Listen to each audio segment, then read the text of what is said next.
Han ido llegando muchas preguntas hoy. La primera, David Alcázar pregunta: ¿existe alguna obra marxista decente sobre la cuestión nacional en el Estado español?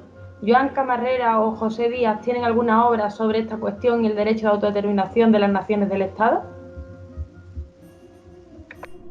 Yo no creo que hay ninguna obra seria. Hay declaraciones, por supuesto, de Díaz, de Pepe Díaz, el gran secretario general del Partido Comunista de España, que siempre insiste en la amistad entre los pueblos, sobre todo en la lucha contra el fascismo. Hay que decir que el Partido Comunista de España en aquellos años se orienta por la solución que ha dado la Unión Soviética. Es decir, el derecho a reconocer la secesión, si lo quieren, las naciones históricas de Cataluña, de Euskadi y de Galicia, pero también la voluntad de construir una unión de las repúblicas socialistas ibéricas en el marco de la construcción del socialismo. La referencia importante para el Partido Comunista de España es el éxito y el modelo de Lenin. Joan Comorera hace discursos, que es el secretario general del Partit Socialista Unificat de Cataluña, dice que habla también en los mismos términos. Los derechos nacionales de Cataluña y la amistad entre los pueblos y la confianza. Y luego, Jesús Larrañaga Churruca, que hice una biografía para afirmarme como comunista el año 92 frente a los nacionalistas que se plegaron ante el nacionalismo anticomunista, dice una cosa muy importante en un mitin el año 36. Dice Jesús Larrañaga Churruca, el principal líder carismático del Partido Comunista de Euskadi y miembro de la dirección del Partido Comunista de España, algo muy importante: el grito del Frente Popular de Viva España Independiente y el grito del pueblo vasco de Gora Euskadi Eskatuta son exactamente el mismo grito. Es decir, se plantea aplastar, acabar con la opresión nacional y desarrollar una república federal socialista en la que se construya la igualdad entre las naciones y un proyecto común que sea el socialismo, una vez ganada la guerra y desarrollada la República Democrática.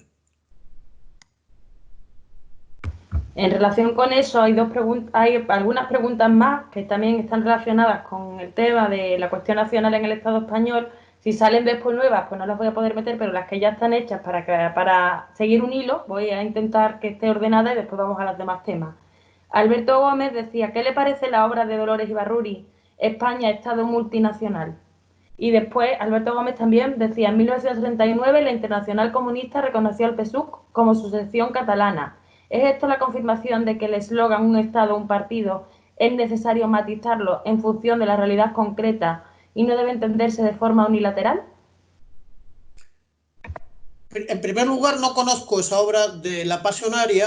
Sí conozco algún texto, algún discurso en la época franquista en la que habla de los derechos nacionales. Yo creo que hay que recoger la idea de Lenin, ¿no? Lenin dice: el partido que actúa en un Estado multinacional tiene que conseguir la confianza de los trabajadores de las distintas naciones. Para eso, la nación dominante tiene que reconocer los derechos de la nación dominada, esperando también que las masas de la nación dominada entiendan que el partido de la clase obrera no busca negar los derechos nacionales, pero que el objetivo es la liberación social, y la liberación nacional vendrá después, a diferencia de los nacionalistas que buscan exclusivamente la liberación nacional y para eso se apoyan en la explotación capitalista, que es lo que ha pasado en 40 años en España. Siguiendo con las preguntas que hay en relación con el Estado español, pregunta Ostrowski, pregunta: ¿cómo ves el nacionalismo revolucionario de Argala y Euskadi perdón, es que yo, el euskera y yo no, Tasuna, me habéis entendido? ¿Cuál es el marco de actuación en el País Vasco y en las naciones oprimidas en Europa en pleno siglo XXI con una subjetividad muy dada hacia la separación? Y disculpad de nuevo mi problema con los idiomas. Yo creo que hay que recordar lo que dice Lenin, ¿no? En Europa occidental, él dice los movimientos democráticos burgueses han cumplido su misión. Ahora bien, España tiene una diferencia en relación a los otros países burgueses, capitalistas desarrollados de Europa. Es que es un estado en el que el capitalismo llegó más tarde, no se produjo una profunda revolución burguesa, democrática, antifeudal, como pasó en Francia. ¿Qué pasó en Francia? 1789. Bueno, la gran revolución francesa, como dice el marxismo, creó la nación francesa. Antes, en la época absolutista y feudal, lo que existían eran territorios con culturas diversas y con señores feudales diversos, ¿no? Que es un poco lo que pasó en la España donde no llegó a triunfar la revolución liberal, ¿no? Hay que estudiar un poco la historia de España. Resultado, Francia y España son dos países muy diferentes. En España se han consolidado naciones históricas con un sentimiento distinto, se ha consolidado también una arrogancia centralista que los anticomunistas llaman jacobina. No tiene nada que ver, el jacobinismo es la igualdad revolucionaria. Aquí hay que hablar de la Inquisición fascista, franquista, feudal, aristocrática, la nostalgia de imperio. No llegó a construirse más que un imperio y unas naciones con una conciencia que en España, en Francia ya no existe. Entonces, la opresión nacional del franquismo exacerbó, desde luego, el hecho nacional vasco, pero han pasado 40 años. Yo he expuesto un texto en la revista del PC, EPK, sobre cómo, tomando además un escrito de Rigorri, un colectivo marxista de Vizcaya, que señala claramente que la reivindicación de independencia corresponde al nacimiento de una burguesía burocrática, de una capa burocrática que ahora defiende privilegios. En la época de Argala y en la época de la lucha contra el franquismo defendía derechos. Ahora está asociada a la defensa de privilegios en el marco de un capitalismo desarrollado que exporta capitales, ¿no? Entonces hay que entender cómo las condiciones han cambiado sustancialmente. De ser un movimiento que defendía derechos, ahora defiende privilegios. Siguiendo con el tema, Xavi pregunta, el folleto sobre el derecho de las naciones a la autodeterminación reconoce que un pueblo que oprime a otro no puede ser libre. Por tanto, si la clase trabajadora vasca siente la opresión nacional y social del Estado español, está en su derecho a separarse. ¿Por qué hay marxistas-leninistas que no lo reconocen aplicando interpretaciones interesadas? Nadie habla de conseguir privilegios, sino de la creación de un Estado socialista propio, aunque sin renunciar a la lucha conjunta con todo el proletariado mundial, con todo el proletariado mundial contra la burguesía. Aquí no hay que olvidar, como quieren los nacionalistas interesadamente olvidar, que ellos apoyaron las independencias y los separatismos que destruyeron repúblicas socialistas federales en la Unión Soviética, en Yugoslavia, en Checoslovaquia, porque ese era su modelo que les iba a llevar a la independencia, y así dejaron claro que para ellos la independencia es el capitalismo. Para Lenin, lo fundamental, el objetivo principal es el socialismo. Era derribar el capitalismo atrasado de Rusia y construir el socialismo. Y para eso había que procurar la unidad de los trabajadores y de los campesinos, aboliendo toda libertad nacional. Hoy se ve claramente que es absolutamente imposible la creación de pequeñas repúblicas socialistas en el marco español, en el marco de la OTAN y en el marco de la Unión Europea. O sea que si lo que se busca realmente derribar las relaciones capitalistas de producción y de explotación, derribar a España como un país imperialista, el camino de hacer pequeñas repúblicas independientes primero es imposible, porque la OTAN y compañía no lo va a permitir, y en segundo lugar es inviable para construir el socialismo. Esa es mi profunda convicción. Alberto Gómez pregunta, un debate que he tenido siempre ha sido la negación de muchos marxistas del hecho nacional andaluz pese a que, a mi modo de ver, Andalucía entra plenamente en la descripción staliniana de nación y que incluso la legalidad vigente le reconoce la categoría de nacionalidad histórica. Sus argumentos son básicamente dos. Uno, Andalucía no tiene lengua propia y dos, no existe un movimiento nacional andaluz. No obstante, yo no encuentro referencia en el texto de Stalin a esas dos condiciones, sino que menciona un idioma común. Todos los andaluces hablamos castellano, aunque sea con un habla andaluza. Y que haya sentimiento nacional. Yo entiendo que lo tenemos, aunque no se refleje en la actualidad en un sentimiento separatista de peso. ¿Cómo lo ve usted? Yo creo que Andalucía realmente es una víctima del Imperio Español, ¿no? Es una víctima hace 1000 años de los reinos feudales del norte. Normalmente a los nacionalistas del norte no les gusta reconocer que los reinos del norte peninsular lo que participaron es una conquista, es una cruzada, no ninguna reconquista, como dice el nacionalismo oligárquico español, sino una verdadera conquista de agresión, de poblamiento, que luego se ha convertido en el mito y en la leyenda feudal, aristocrática, fascista, inquisitorial de la creación de España como cárcel de pueblos. Pero yo creo que la primera cárcel de pueblos fue Andalucía, pero al andaluz, no Andalucía, al andaluz, porque al andaluz venía desde Zaragoza hasta Cádiz y hasta Tarifa, ¿no?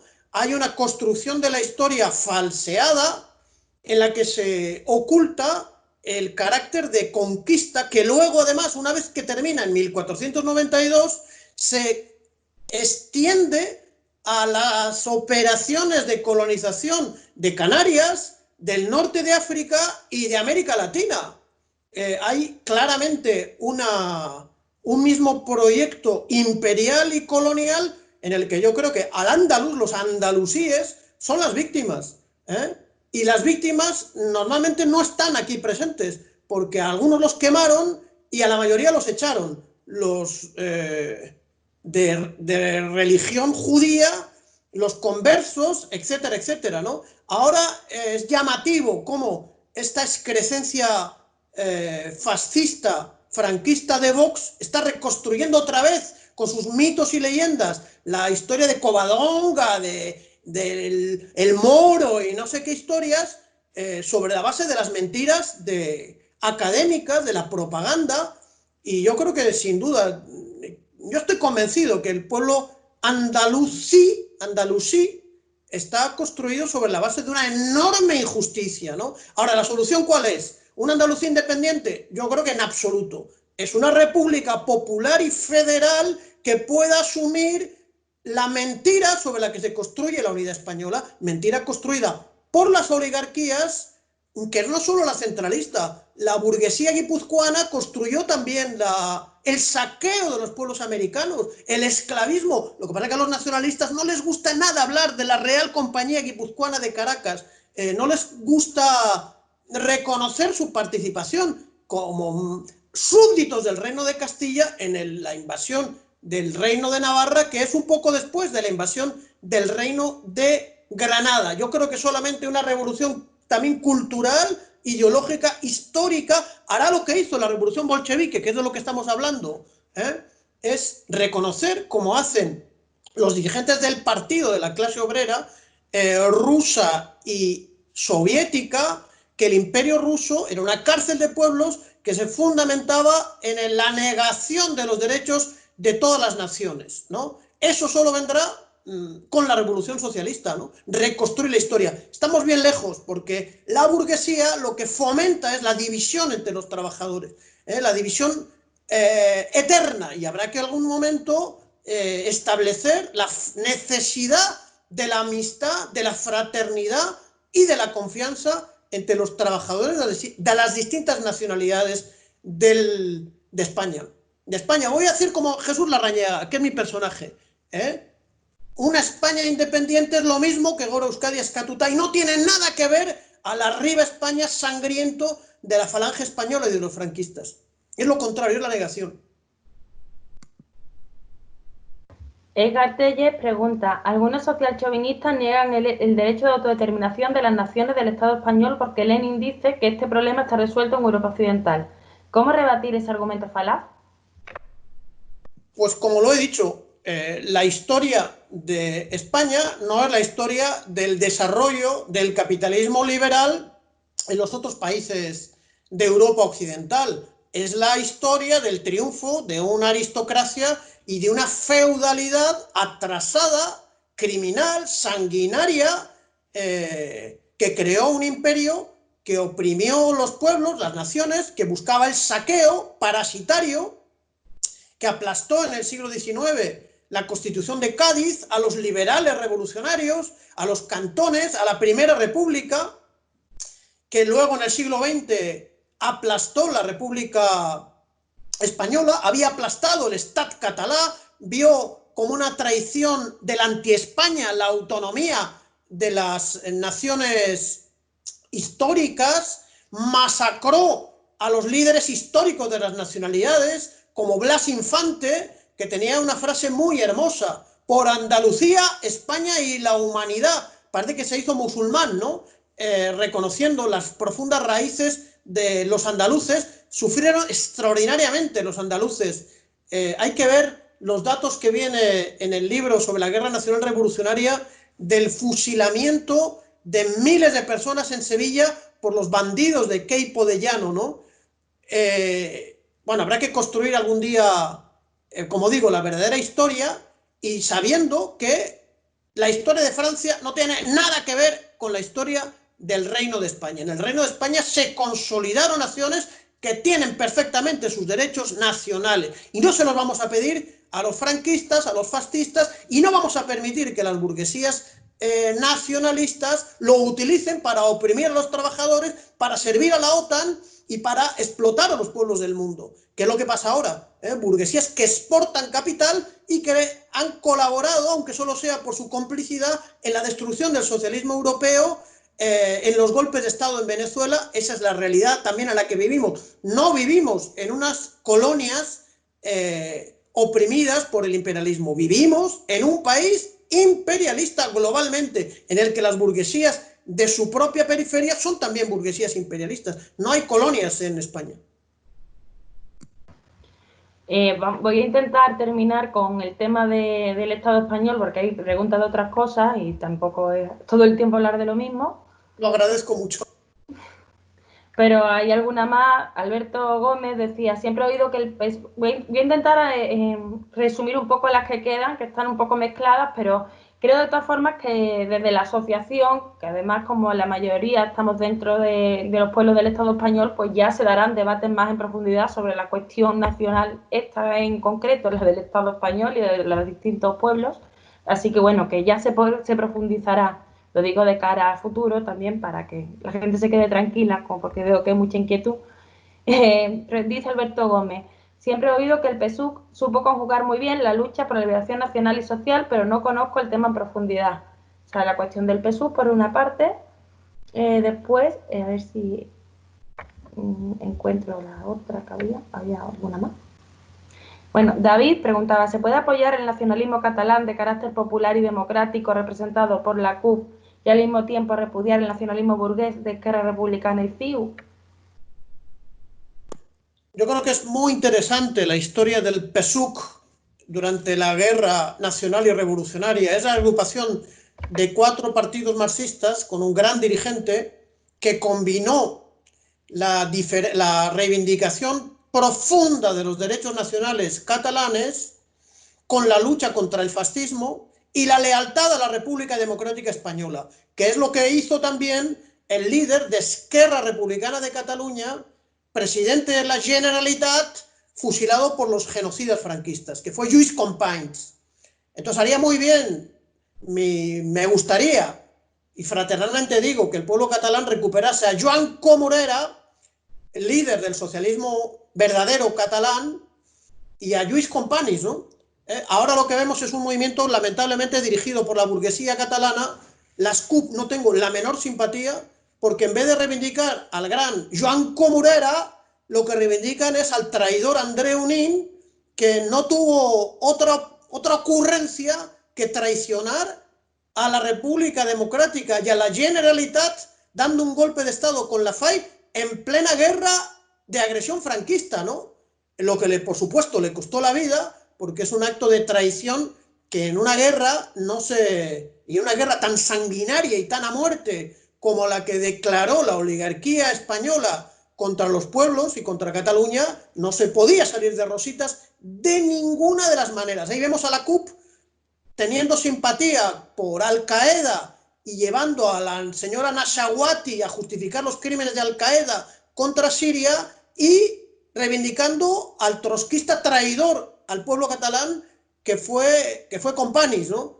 Que fue André Unín. Yo creo que se tiene que producir un avance del comunismo catalán para que eso se enrumbe en la dirección de la plena reconocimiento de los derechos nacionales y la plena unión con los trabajadores de lo que tiene que ser una futura república popular y federal, sin reinos de taifas que van a ser dominados por la OTAN, que es lo que pasó en Yugoslavia, en Checoslovaquia y en la Unión Soviética, por la OTAN y la mafia imperialista. Bien, voy a leer un par de comentarios que hay al respecto de este tema para zanjarlo. Tampoco son exactamente preguntas y después ya si voy a hacer otra pregunta ya vamos a salir un poco del tema del Estado español. Sergi dice, la posición de Euskaditas Castasuna, por ejemplo, dilo como quieras Carmen, gracias Sergi, no estaba en esta posición vergonzosa que seguramente muchos tuvieron por desconocimiento e ignorancia. Otros sí que fue vergonzosa otros sí que fue vergonzosa y sin autocrítica. Alberto Gómez dice, está claro que Andalucía no es solo al-ándalus y es también producto de la conquista castellana, como todos los pueblos latinoamericanos, no son solo indígenas.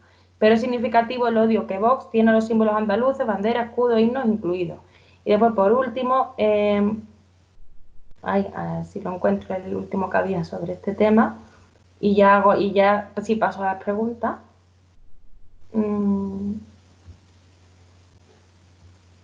Bueno, pues no lo encuentro, así que bueno, voy a pasar a las primeras preguntas ya de otros temas. David preguntaba, profesor, ¿qué opinas de la crítica de Putin a la concepción de Lenin de la construcción estatal de la URSS? Sí, he escuchado lo que ha dicho Putin, ¿no? No comparto para nada, ¿no? Putin desprecia, a veces Putin evalúa positivamente las grandes conquistas históricas de la Unión Soviética. Por ejemplo, acaba de decir una frase muy bonita, ha dicho, rompieron la Unión Soviética, es decir, no habla de sí mismo, aunque él en parte colaboró y no la defendió, no participó en el intento de salvar la Unión Soviética en agosto del año 91 y creo que era un joven coronel del Servicio de Seguridad, pero dice, rompieron la Unión Soviética, pero no rompieron la sanidad pública soviética, que ahora salva la vida del pueblo ruso. Eso está bien. Pero respecto a la cuestión nacional, dice, no, los comunistas, los bolcheviques, politizaron la cuestión nacional y crearon un estado ideológico. Es una estupidez. Crearon un milagro de unir pueblos tan diversos, no en un pequeño país, en un país con una larga población, una tradición muy opresiva que fue totalmente derribada. Y es interesante lo que dice Stalin, si no es por la participación de las masas más pobres, oprimidas por el Imperio Ruso en defensa de la revolución jamás hubiese salido adelante. No fue solamente el pueblo ruso el que defendió la revolución, sino fueron los pueblos musulmanes del Cáucaso y de Asia Central, porque la revolución les dio la tierra y los zaristas se la querían quitar. Y los pueblos dijeron, por ahí no pasamos. Y de hecho, en el referéndum que convocó este canalla de Gorbachov, creo que el año 91 o 90, en todas las repúblicas, menos en las 3 repúblicas reaccionarias del Báltico, aquí en el País Vasco tan apoyada, se hablaba del Camino Báltico que hoy está protegiendo el ejército, está protegiendo que sean colonias norteamericanas el ejército español. Ha sido una verdadera burla a la historia, ¿no? Bueno, pues en todas las repúblicas soviéticas, el pueblo soviético de las repúblicas participó en un referéndum sobre si querían participar en la Unión Libre de Repúblicas Soviéticas. Fíjense que en las repúblicas musulmanas el porcentaje diciendo a favor de vivir en una unión de repúblicas estaba entre el 90 y el 99%. Pero en Rusia, entonces la Rusia soviética socialista, solo el 75% de los rusos querían seguir viviendo en la Unión Soviética. Eran mayoría, pero una mayoría inferior a la de los pueblos musulmanes de Azerbaiyán, Uzbekistán, Kazajistán, Tayikistán y Kirguistán, porque para ellos la independencia fue una mierda, fue la miseria, la pérdida de sus derechos nacionales y sociales. Son unos fantasmas que han atravesado todo tipo de desgracias en estos últimos 30 años. La única entidad que aseguraba los derechos de las mujeres, de los trabajadores y de la población de las repúblicas asiáticas y musulmanas era el socialismo soviético, ¿no? Fíjate qué curioso, ¿no? Claro, Putin no es un comunista, es un nacionalista ruso antiimperialista que no oprime a los pueblos, pero que interpreta, yo creo que de una manera torcida la historia de Rusia, ¿no?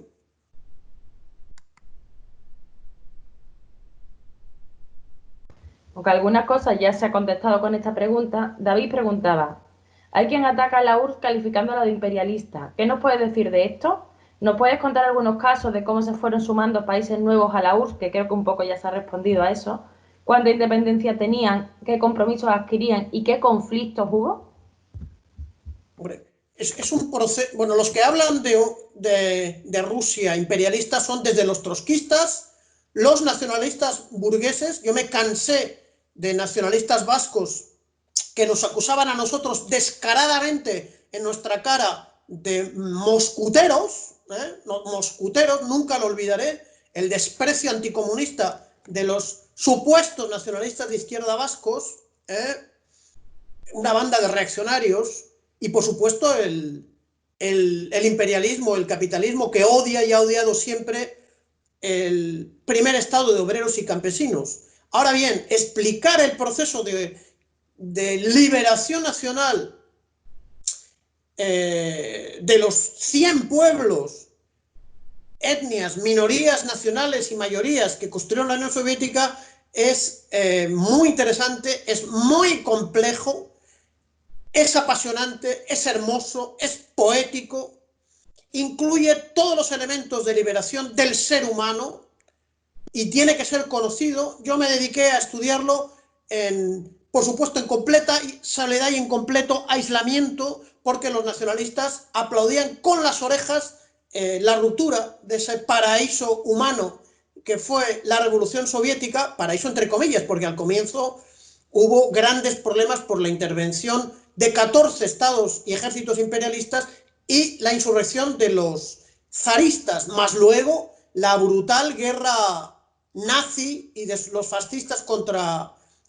la Unión Soviética, pero el proceso en sí mismo fue maravilloso y los bolcheviques cumplieron a rajatabla la orden de Lenin y de Stalin de respetar los derechos nacionales, de acabar con la explotación nacional y social y de construir una unión fraterna de pueblos libres. Eso es lo que puedo decir después de años de haber estudiado hasta los detalles que puedo hacerlo sin saber los idiomas de estos pueblos tan valientes que han aportado tanto a la humanidad.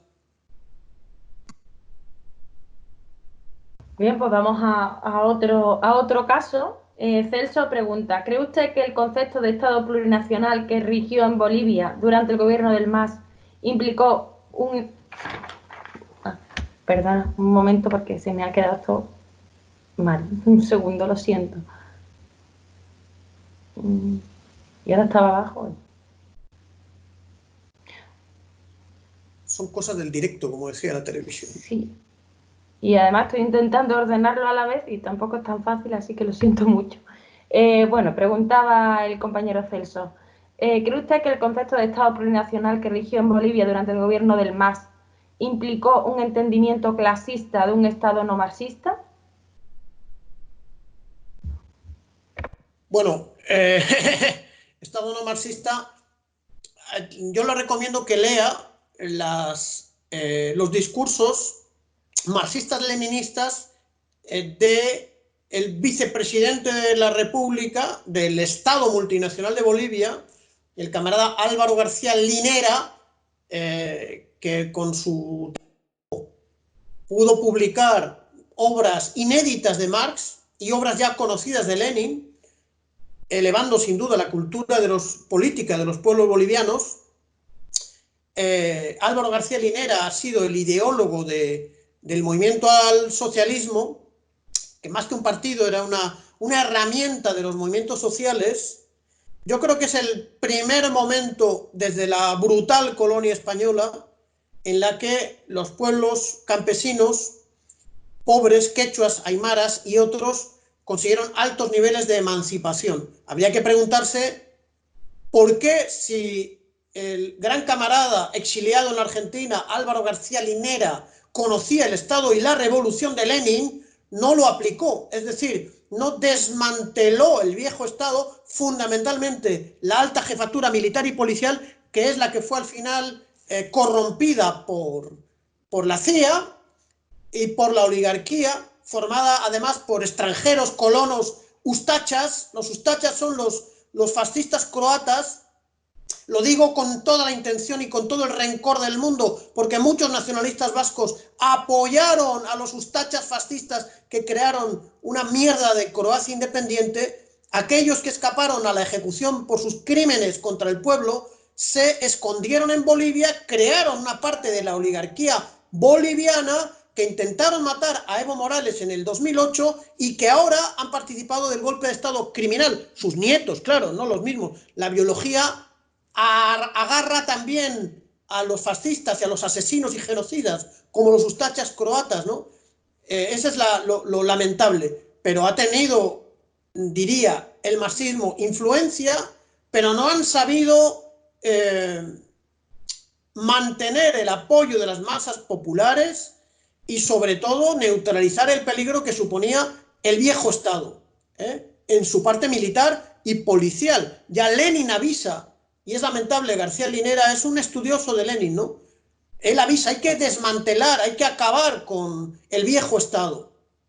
Y como no lo acabaron, ha sido el viejo Estado policial y militar el que ha acabado con esa primera fase de la hermosa revolución boliviana, y tenemos toda la esperanza de que los pueblos pobres, mineros, campesinos, cocaleros, obreros puedan recuperar el poder, derrotar a esa oligarquía, construir un ejército patriota y poner a Bolivia donde tiene que estar.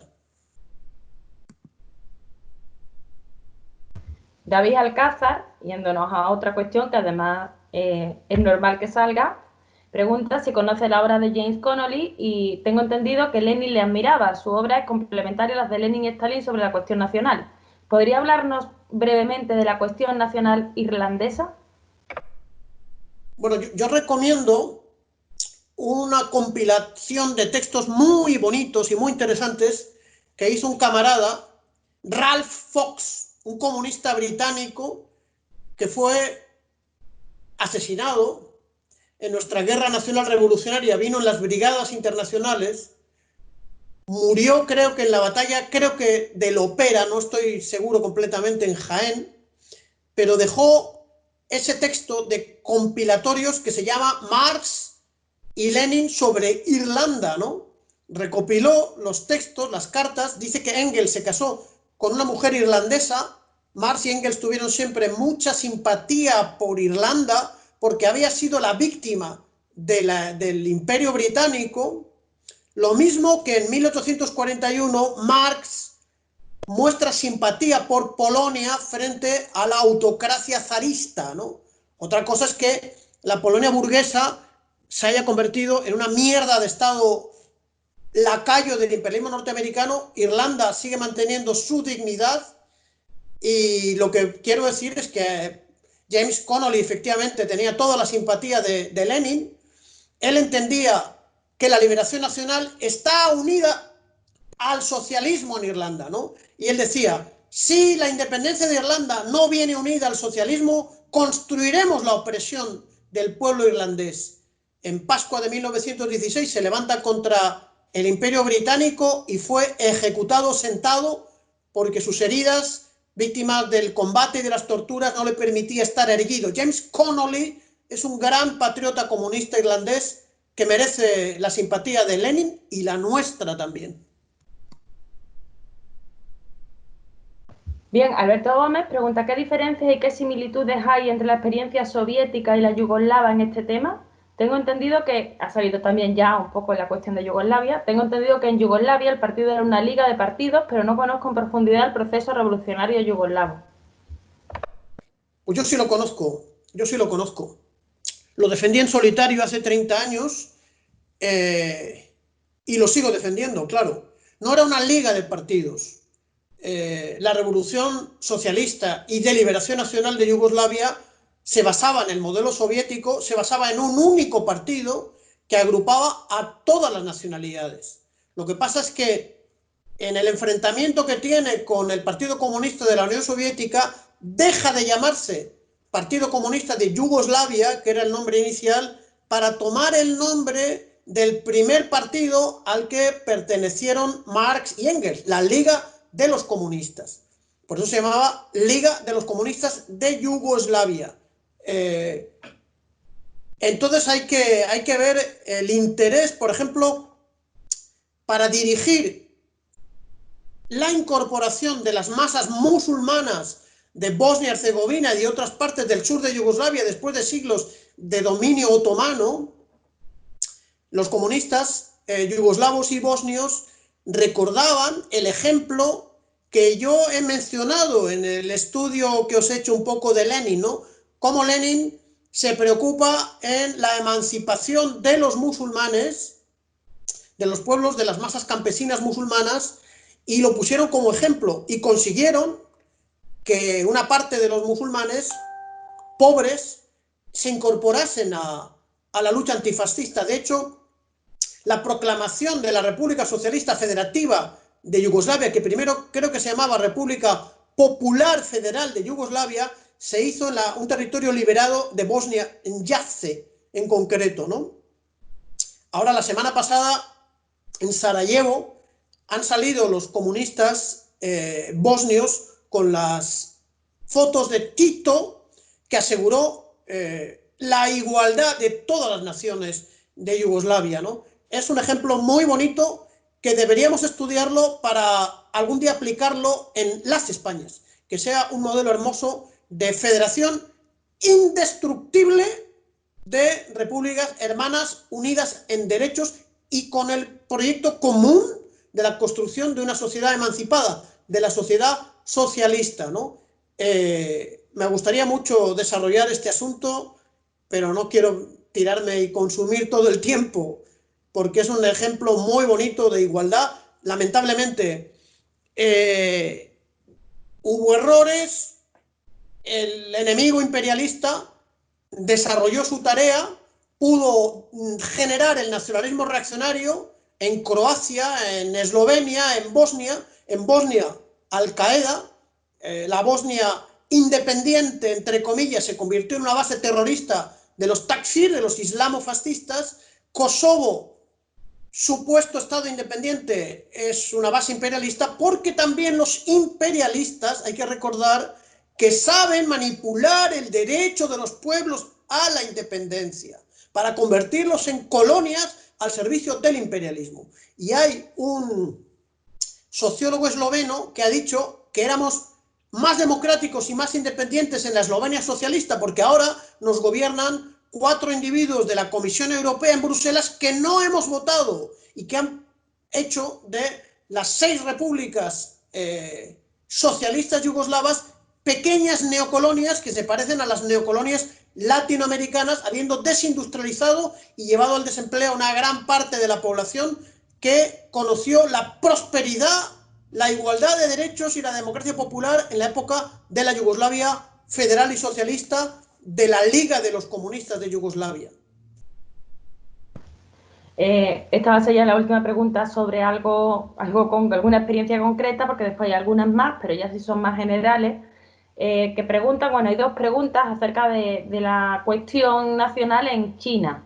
Y a la segunda, la primera es así más general, y la segunda pregunta, ¿Cree que la República Popular de China, con el aprendizaje de la URSS, ha sabido continuar su labor? ¿Por qué China es considerada como multiétnica y multicultural, con su medio centenar largo de nacionalidades? Mira, cada uno de los países tiene diferencias notables, ¿no? Diferencias históricas y de todo tipo. Si hemos visto que en el antiguo imperio ruso, los gran rusos, como se decía antes, porque los rusos blancos se llamaban a los bielorrusos, los gran rusos a los rusos, pero que eran una minoría con respecto a los 150 millones de habitantes del imperio ruso, eran el 45%. En China nada de eso es así.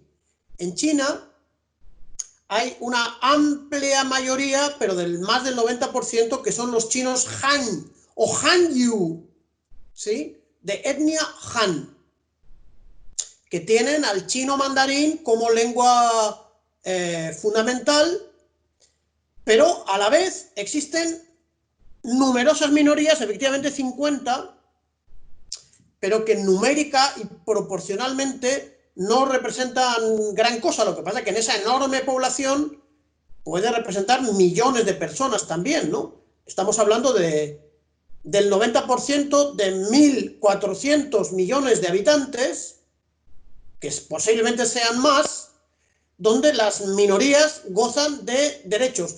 Gozan de tantos derechos que yo pude ver. Yo fui profesor en lo que se llamaba Manchuria. Ahora no existe. Los manchúes fueron asimilados. Fueron asimilados no por la opresión de los Han, sino de una manera natural. Entonces, la lengua de los manchúes ya no la habla nadie. Pero en la ciudad donde yo estaba, capital de la provincia de Jilin, ciudad Changchun, muchos de los indicadores de la calle estaban en el año 2003-2004 en lengua manchú, que es una lengua que ya no existe. O sea, el respeto por los derechos de las minorías, que realmente son minorías, es exquisito y corresponde a la tradición de Lenin y de Stalin. Los comunistas chinos aprendieron a respetar a las minorías porque provienen de la verdadera escuela comunista. Ahora, el imperialismo, ¿qué ha hecho? Manipular a las minorías para destruir el socialismo y para destruir el Partido Comunista. Y lo ha hecho en Tíbet apoyando a los lamaístas, que eran una casta que practicaba la esclavitud con la mayoría campesina. Y luego, en la provincia de Xinjiang, que hace frontera con Afganistán, en estos últimos 30 años han desarrollado el terrorismo y la ideología criminal wahhabí para crear dificultades y para acusar, además de opresión nacional, a los chinos, al gobierno del Partido Comunista. Una población que vive en la provincia de Xinjiang no es de etnia Han, es de etnia turcómana uigur, y hablan una lengua que se llama uigur, totalmente reconocida por el socialismo chino. Ahora, la CIA ha creado un ejército terrorista que está ahora en Siria y que tenía un objetivo. El objetivo de ese ejército de 30.000 cortadores de cabezas islamofascistas, primero era tomar el poder en Siria y desde Siria trasladar a esos miles de criminales a la provincia de Xinjiang para desestabilizar el socialismo chino y crear un escenario como el que crearon en Chechenia, crearon en Bosnia, en Kosovo, en Argelia, en Irak, en Libia y en Siria, ¿no? Un escenario de terrorismo para destruir estados nacionales y sobre todo estados socialistas, ¿no? Esto es un poco lo que puedo decir. Han intentado también hacer lo mismo en otras partes, en Taiwán, donde la única minoría son los fascistas. Los fascistas que escaparon de China en 1949 se refugiaron en la isla de Taiwán y ahora lo tratan de hacer en Hong Kong, donde no hay ninguna minoría nacional, sino hay una oligarquía y los servicios secretos británicos y norteamericanos que buscan hacer un Hong Kong independiente en contra del socialismo chino, pero no lo van a conseguir, no lo van a conseguir. Primero decir que se escucha un micrófono por ahí abierto para que quien sea se esté atento y punto. Bueno, le he dicho antes que iba a ser la última, pero se me había pasado una pregunta del compañero Ricarta y bueno, para terminar con los casos concretos y poder centrarnos en algunas que hay más generales. Ricarta dice, me gustaría preguntarle a Guido sobre la cuestión nacional kurda y el rol actual del pueblo sirio en la guerra de Siria. Gracias. Bueno, Se sigue escuchando el micrófono. Disculpa, ¿ves? Se escucha algo extraño además. Como alguien dormido, que es un poco, ¿no? quizás lo aburrimos. Pero espero que Bueno, el pero resto que nos apague el escuche. micro, ¿sabes? Está bien, o sea, no pasa nada por aburrirse, pero apaga el micro. Bueno. Bueno, los kurdos es un pueblo indoeuropeo, pariente culturalmente del pueblo persa, que habla la lengua persa, que lleva miles de años digamos, la región de Oriente Medio, ¿no? Que tiene una presencia importante en Turquía, una presencia casi anecdótica en Siria, una presencia muy importante en Irak, incluso una presencia en el Cáucaso, en Georgia, en Armenia. Yo creo que ha sido el único sitio donde los kurdos, en la época del socialismo soviético, tuvieron amplios derechos lingüísticos culturales, como minorías dentro de las repúblicas socialistas del Cáucaso soviético. Donde han sido negados sus derechos ha sido en la Turquía nacionalista burguesa y fascista de la OTAN. Ha habido un movimiento de liberación de los kurdos que sigue estando presente dentro de Turquía. Ahora, el imperialismo ha sabido, en el caso de Siria, manipular los kurdos llegados de Turquía como exiliados, apoyados por el gobierno revolucionario de Siria, que los consideraba un movimiento de liberación nacional, pero lamentablemente los nacionalistas de ideología del antiguo Partido de los Trabajadores de Kurdistán voluntariamente se han convertido en agentes de la política del imperialismo francés, británico y norteamericano para destruir la República Árabe Siria. Había, digamos, una antigua presencia kurda en Siria que se fue asimilando, sobre todo por vía religiosa, a la mayoría árabe, ¿no? Hay que recordar que en la mitad de Damasco, una de las estatuas y de los personajes más honrados es un kurdo, Saladino, que hace 1000 años dirigió a los árabes, a los kurdos, para expulsar a los cruzados imperiales, ¿no? Pero, lamentablemente, reitero mi denuncia de los kurdos de la YPG, que en lugar de ser leales a la patria que los acogió, han sido muy desleales. Y han creado problemas y han favorecido el ataque imperialista, terrorista y sionista contra la República Árabe Siria. Pero, como he dicho, su presencia es muy minoritaria e incluso es extranjera en una gran medida. Ahora bien, hay otro país árabe vecino donde sí que corresponden a un porcentaje importante de la población, que es Irak. En Irak los kurdos llegaron a un acuerdo histórico el año 70 con el partido Baas para reconocer la autonomía dentro de una patria común que era árabe-kurda. Irak, la República de Irak. Y allí, lamentablemente, los kurdos han cumplido la misma tarea. Favorecieron la invasión norteamericana de Irak en el 2003 y los norteamericanos y sus amigos, entre ellos los polacos, traidores y canallas, que no tenían que ser un Estado independiente, Rosa Luxemburgo tenía razón, han creado una autonomía petrolera, un Estado dictatorial y reaccionario, aliado de la Turquía de Erdogan, que oprime los derechos de los árabes, de los turcómanos, de los yezidíes y otra gente. Es un problema el rol de los kurdos en Irak, porque todo Irak invadido por los imperialistas es un estado fallido por culpa de los imperialistas. Bien, ya pasamos a preguntas más generales para ir terminando. La acaba de nombrar, de hecho, y la pregunta era, ¿existe una diferencia fundamental entre la solución leninista sobre la cuestión nacional en relación al planteamiento de Rosa Luxemburgo, sobre todo en el caso de Polonia?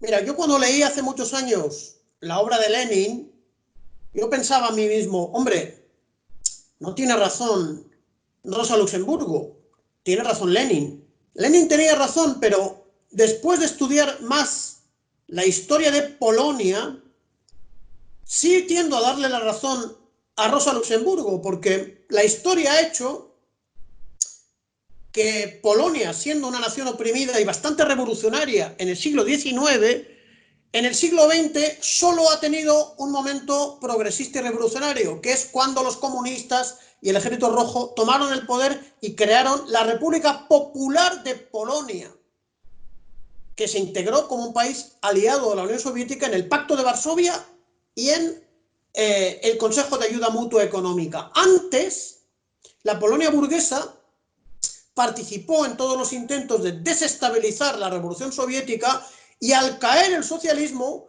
Polonia es uno de los estados más serviles, más lacayos, más deshonrosos del mundo. Pregunto, ¿qué tiene que hacer Polonia invadiendo Irak en el año 2003 a las órdenes del genocida Bush, del genocida Wolfowitz y los demás asesinos de la Casa Blanca? Y cuando invade Polonia, Irak, y se convierte en un país que, por ejemplo, tiene cárceles secretas de la CIA, y cuando sigue desestabilizando ahora la Rusia antiimperialista, recuerdo a Rosa Luxemburgo. Hay gente que pierde el derecho a ser independiente porque se convierte en un problema para la humanidad. Y recomiendo la lectura de Adam Schaff, que era un marxista crítico dentro de la República Popular de Polonia, que decía, él mismo siendo polaco, que el polaco es uno que siempre tiende a joder a su vecino. Y vuelvo a repetir, Polonia solo fue un país noble y digno cuando fue República Popular. Después no tiene derecho en nombre de su independencia a agredir a otros pueblos del mundo. Sergi pregunta, cada nación debe obtener el derecho a la autodeterminación y esto contribuye a la autodeterminación de los trabajadores. Con esas palabras se pone fin a las objeciones de la gente que se hace llamar marxista-leninista y se opone a la lucha por la autodeterminación de los pueblos con la excusa de que los proletarios no tienen patria. Mira, eso es una lectura sesgada del manifiesto del Partido Comunista, porque Marx y Engels escriben, los proletarios no tienen patria, pero luego dicen, los proletarios son la clase nacional. Es decir, la nación es nación porque los trabajadores se convierten en la clase dirigente.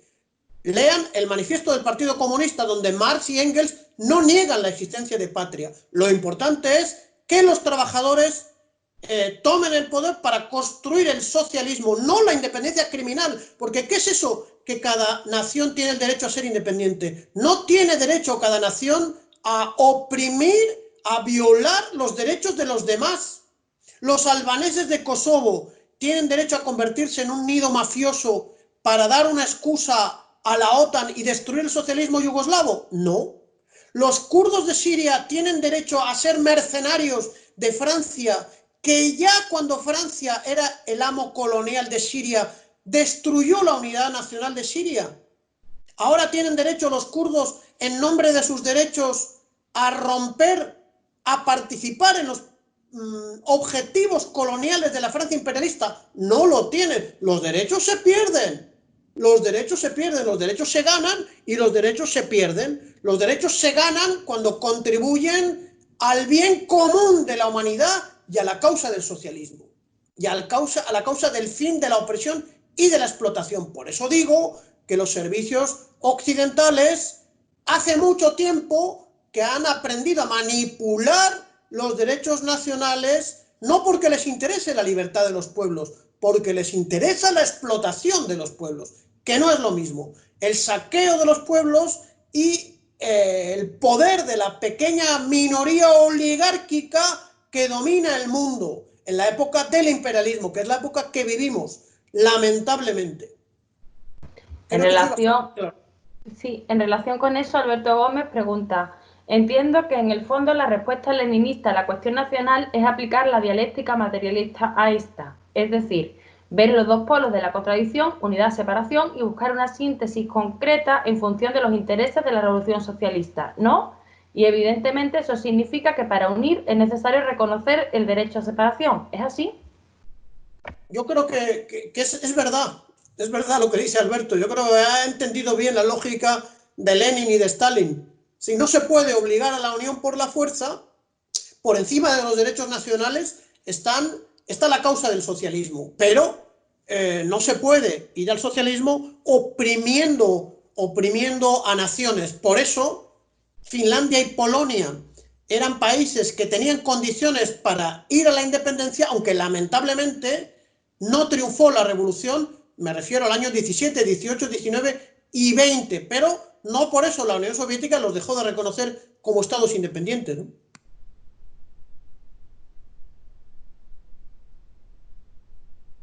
Sí, ya parece que el resto hay un debate también con respecto al tema de la cuestión nacional en el Estado español y los pueblos del Estado español, que es un debate que efectivamente pues se está dando en el chat, se da dentro de la asociación, se da en todas partes, porque es algo que tenemos por resolver y que iremos resolviendo, que también es parte de nuestras tareas.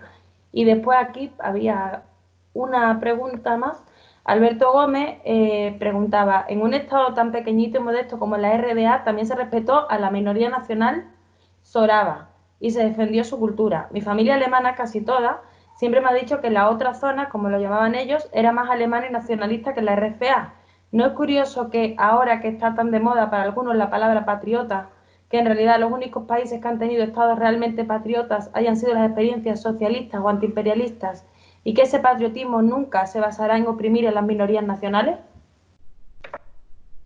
Sí, completamente de acuerdo, y le felicito y me agrada mucho el recuerdo que ha hecho a la RDA, que era un estado efectivamente nacionalmente homogéneo, con respeto a la minoría soraba y con respeto también a los exiliados de las dictaduras criminales de América Latina, los chilenos. No es por casualidad que Erich Honecker muriese en el Chile con el amor de los antifascistas que habían recibido en la RDA y con el amor de los jóvenes estudiantes de África que se formaron en la RDA para desarrollar sus países en el regreso, ¿no? Después de sus estudios. Yo creo que el campo socialista fue un modelo y un ejemplo de respeto a los derechos de los pueblos y a las minorías. Por supuesto, gracias. Le agradezco mucho a Alberto su recordatorio.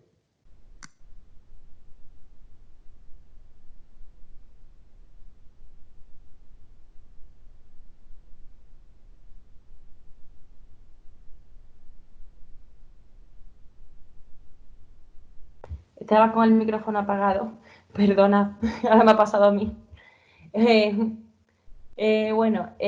Sergi decía: profesor, hablando de Yugoslavia, ¿conoce el libro de Hanke, Justicia para Serbia? ¿Lo aconseja? Sí, sí, lo compré, era de las pocas cosas que se podían leer. Sí, que le han dado el premio Nobel de Literatura. Un valiente, este autor austriaco, Justicia para Serbia. También tiene un libro muy interesante, un antiguo secretario de la UJC española, Josep Palau, El espejismo yugoslavo, que lamentablemente falleció, que eran de los pocos autores que pudieron expresar su oposición a la criminal guerra contra la República Federal y socialista, que fue criminalmente asesinada por la OTAN, con el apoyo de muchos independentistas vascos, catalanes, etcétera, ¿no? Espero su autocrítica después de 20 años. Sí, sobre las autocríticas de la izquierda también había algunos comentarios por ahí. También había un debate entre Rami Lezca y otros compañeros con respecto sobre todo al tema del Estado español. Por eso digo que es un tema que está de actualidad, es un debate abierto donde hay muchas posturas y es normal. y sobre todo es normal que desde América Latina a lo mejor se entienda diferente a como se pueda entender desde aquí. Y después, así como para terminar, que nos quedan apenas 10 minutos, Palita dice, ¿qué opina de la figura de Alexander Nevsky en la construcción de la conciencia patriótica rusa? Nevsky, es que no sé, como siempre, mi problema, lo siento, me tendréis que ayudar con los idiomas. Yo de Alexander Nevsky solo conozco una hermosa película del gran director Sergei Eisenstein, ¿no? Donde hablaba de la resistencia medieval contra los teutones. Una hermosa película en blanco y negro que estaba preparando la conciencia del pueblo ruso y de los pueblos soviéticos frente a la invasión, a la agresión criminal que estaba preparando el régimen nazi, apoyado por la burguesía occidental contra la Unión Soviética. Una película hermosa que habla de la resistencia de un patriota ruso contra las invasiones teutonas, que era una casta militar que dominó el Báltico. No conozco la figura y no conozco en detalle la historia del pueblo ruso. Bueno, pues con esto terminamos. Es un tema, como hemos visto, es un tema que genera mucho debate, que queremos aprovechar también para deciros que a partir del próximo 15 de junio, comenzaremos un nuevo curso, en este caso para analizar la figura de Stalin, donde este tema volverá a salir seguramente, y bueno, seguramente no, volverá a salir. Y bueno, y pronto ya comunicaremos pues qué es lo que tenemos preparado para este nuevo curso, y sobre todo abriremos las inscripciones y demás. Muchas gracias, profesor, muchas gracias a todos los compañeros, y nos vemos el próximo jueves. Muchas gracias, Carmen. Nos vemos el próximo jueves. Un abrazo a todos.